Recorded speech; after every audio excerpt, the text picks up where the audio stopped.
யாத்திராகமம் 33ஆம் அதிகாரம் 14வது வசனத்தை நம்ம வாசிப்போமேயானால் எடுத்துக்கொள்ளலாம். யாத்திராகமம் 33ஆம் அதிகாரத்திலே 14வது வசனத்தை நம்ம வாசிக்க போகிறோம். யாத்திராகமம் 33ஆம் அதிகாரத்திலே 33ஆம் அதிகாரம் 14வது வசனத்தை வாசிக்கும் போது வேதம் சொல்லுகிறது, அதற்கு அவர், என் சமூகம் உனக்கு முன்பாக செல்லும், நான் உனக்கு இளைப்பாறுதல் தருவேன் என்றார். மோசையை குறித்து இந்த இடத்திலே வேதம் சொல்லுகிறது.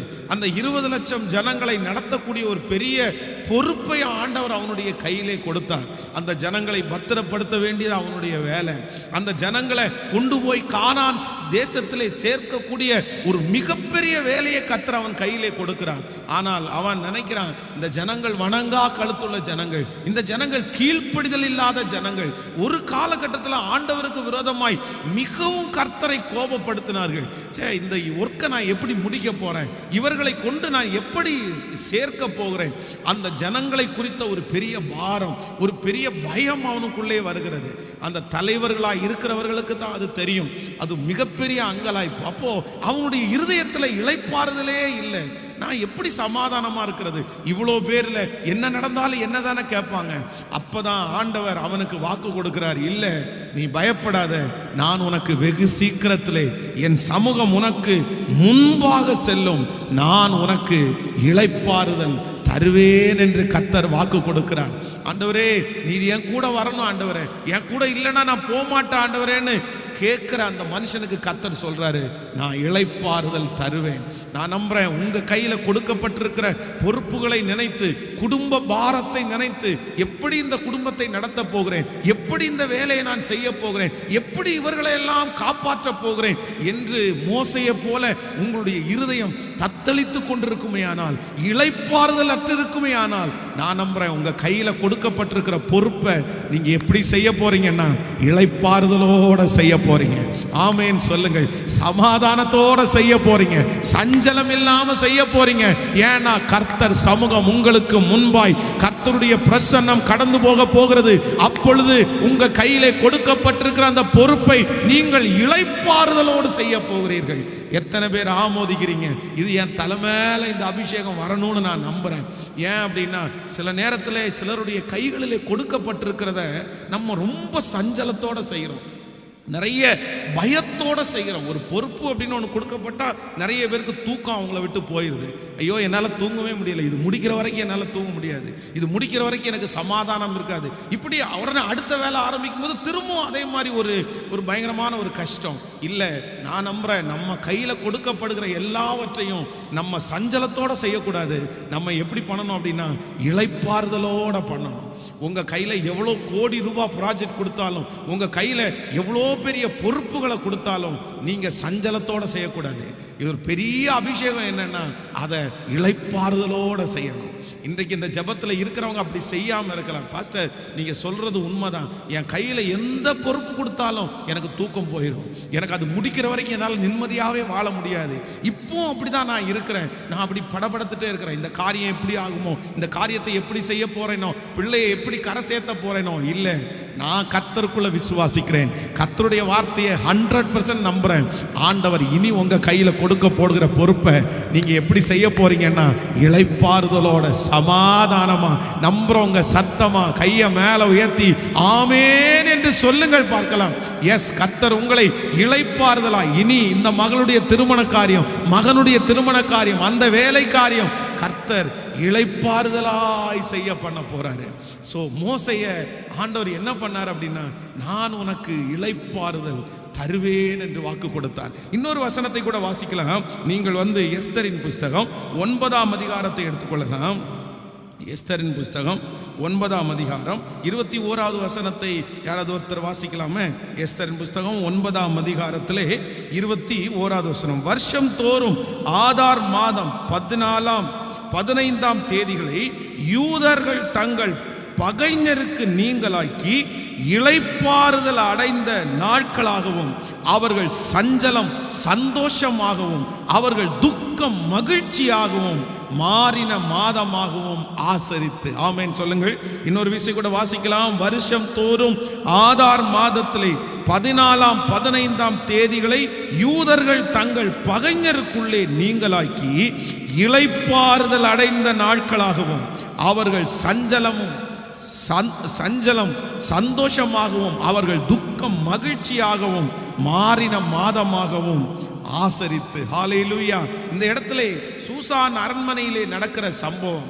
இங்கே இஸ்ரவேல் ஜனங்கள், தேவனுடைய யூதா ஜனங்கள் கலக்கமானார்கள். துஷ்ட ஆமான் என்கிற ஒரு மனிதனாலே அவர்களுடைய இருதயம் இளைப்பாறுதல் இல்லாமல் இருந்தது. ஏனென்றால் அந்த ஆமான் என்கிறவன் யூத ஜனங்களை கொல்லுவதற்காக ராஜாவினிடத்திலே போய் சகல உரிமையும் வாங்கி கொண்டு அவர்களை கொல்லுவதற்கான சட்டமும் பிறப்பிக்கப்பட்டது. அப்ப எல்லாருடைய இருதயமும் இளைப்பாறுதல் இல்லாமல் இருந்துச்சு.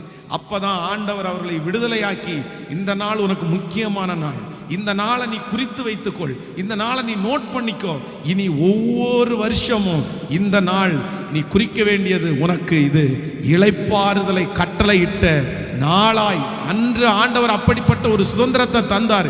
இனி உன்னுடைய காலம் வரைக்கும் இந்த இளைப்பாறுதல் உனக்கு தொடரும் என்று கர்த்தர் அவங்களுக்கு ஒரு வாக்கு கொடுத்தார். ஆமென் சொல்லுங்கள்.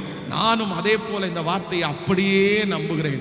உங்களுடைய வாழ்க்கை, உங்களுடைய குடும்பம், உங்களுடைய பிள்ளை, உங்களுடைய வேலை ஸ்தலத்திலே ஏதோ ஒரு துஷ்ட ஆமானாலே நீங்கள் இளைப்பாறுதல் அற்றிருக்கலாம். பாஸ்டர், அந்த ஒரே ஒரு நபர்னால நான் இளைப்பாறுதல் இல்லாமல் இருக்கிறேன், எனக்கு அந்த இளைப்பாறுதல் திரும்ப கிடைக்குமா? அந்த மனுஷனால எவ்வளவு சஞ்சலம், அந்த பிரச்சனையினால எவ்வளவு சஞ்சலம். கர்த்தராகிய ஆண்டவர் எழுத்தின்படி வாக்கு கொடுக்கிறார். இல்லை, அந்த ஜனங்களுக்கு, யூதா ஜனங்களுக்கு இளைப்பாறுதலை கர்த்தர் அறிவித்தது போல இன்றைக்கு நான் தீர்க்க தரிசனமாய் சொல்லுகிறேன், கர்த்தர் அந்த இளைப்பாறுதலின் நாளை இன்று கர்த்தர் கட்டளையிடுகிறார். வருஷம் தோறும் நீங்கள் இனி இந்த நாளை கொண்டாட போகிறீர்கள். ஆமென் சொல்லுங்கள். கர்த்தர் கொண்டாடுகிற இன்னைக்கு கர்த்தர் அந்த இளைப்பாறுதலை எனக்கு தந்தார். இனி மரணம் வரைக்கும் எனக்கு அப்படிப்பட்ட சஞ்சலம் அந்த மனுஷனாலே இல்லை. ஏனென்றால் உன்னை எதிர்க்கிறவர்கள் ஓடி போவார்கள். ஆமென் சொல்லுங்க. 2 கையை மேல உயர்த்தி இந்த வார்த்தையை 100% எஸ் எஸ் கேட்கிற எவனும் பெற்றுக்கொள்கிறான். விசுவாசிக்கிறவர்களுக்கு எல்லாம் நடக்கிறது.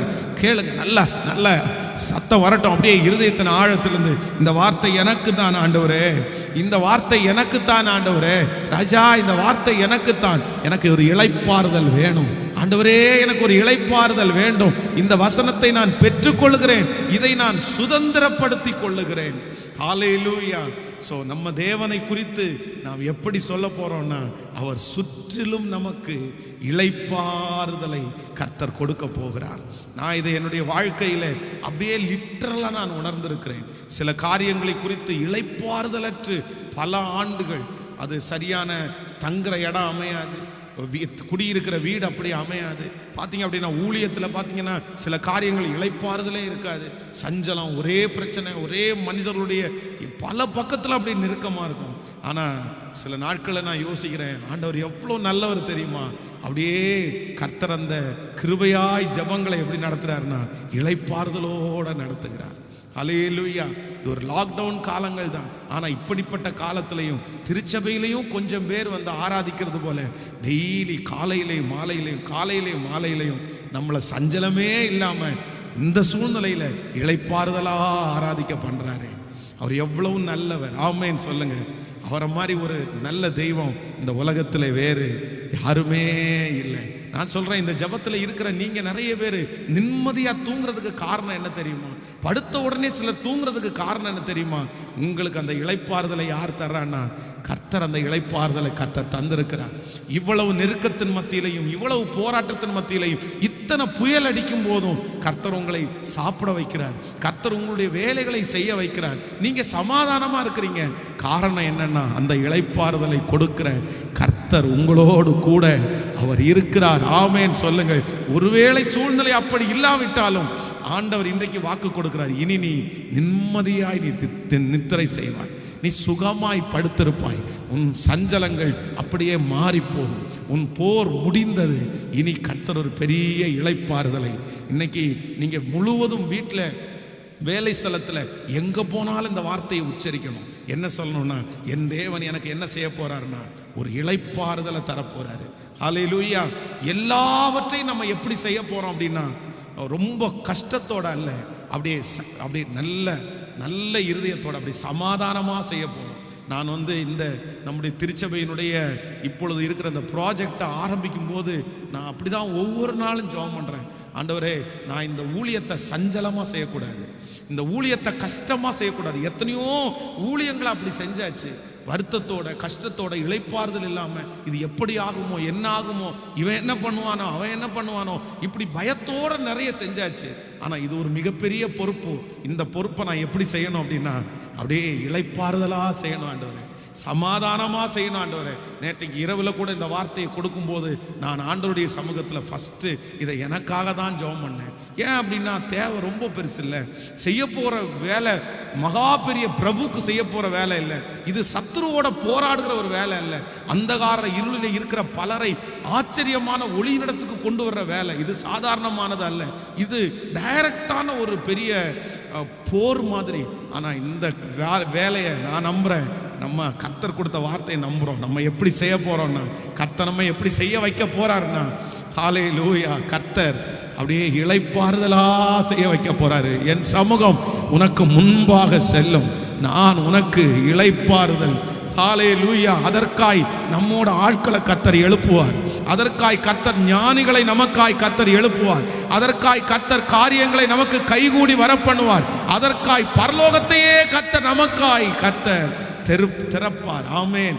சில காரியங்கள் எல்லாம் நம்ம மனசுல யோசிச்சா நம்மளால இளைப்பாறுதலா இருக்கவே முடியாது.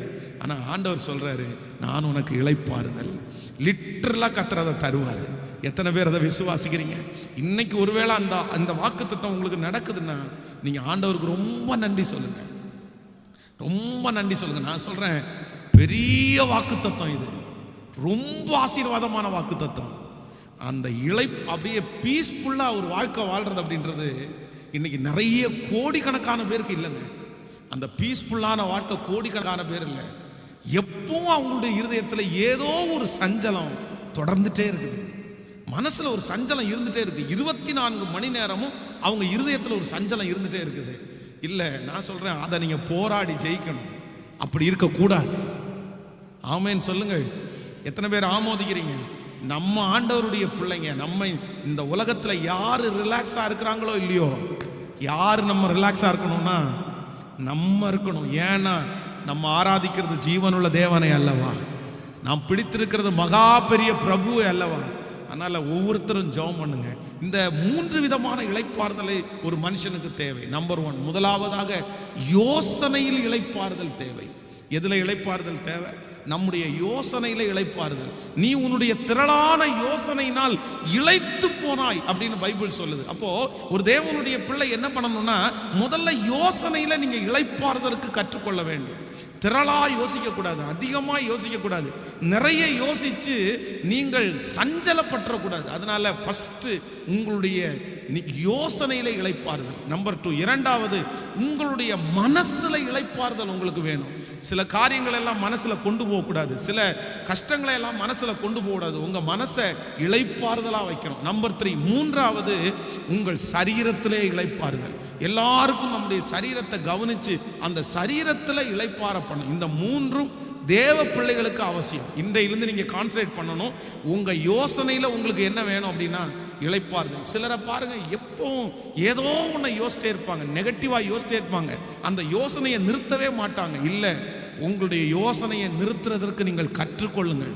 என்னால் முடியல பாஸ்டர், எனக்கு யோசிச்சிட்டே இருக்குது, அப்படியே யோசனை வந்துட்டே இருக்குது.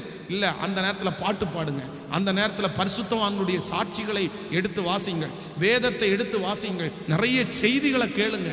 ஆனால் உங்களுடைய யோசனையில் உங்களுக்கு என்ன இருக்கணும் அப்படின்னா இளைப்பாறுதல் இருக்கணும். ரொம்ப ஒரு ஆண்டவருடைய பிள்ளை யோசிச்சு நீங்க இளைப்பாறுதலை பறிகொடுத்துடக்கூடாது. நம்பர் 2, இரண்டாவதாக உங்க மனசை எப்படி வைக்கணும் அப்படின்னா எப்பவும் இளைப்பாறுதலாய் வைக்கிறதற்கு ஆண்டவருடைய பிள்ளைகள் கற்றுக்கொள்ளணும். மனசுல சஞ்சலங்களை கொண்டு வரவே வேண்டாம். நம்பர் 3, சரீரத்தில் என்னன்னா அந்தந்த நேரத்திற்கு தேவையான இளைப்பாறுதலை சரீரத்தில் பெற்றுக்கொள்ளணும். இந்த 3லையும் நீங்க இளைப்பாறுதலை இந்த இளைப்பாறுதல் வேண்டும் என்று கவனம் செலுத்துவீர்களே, ஆனால் ஆண்டவர் உங்களுக்கு இளைப்பாறுதலை தர வல்லவராய் இருக்கிறார். ஹல்லேலூயா.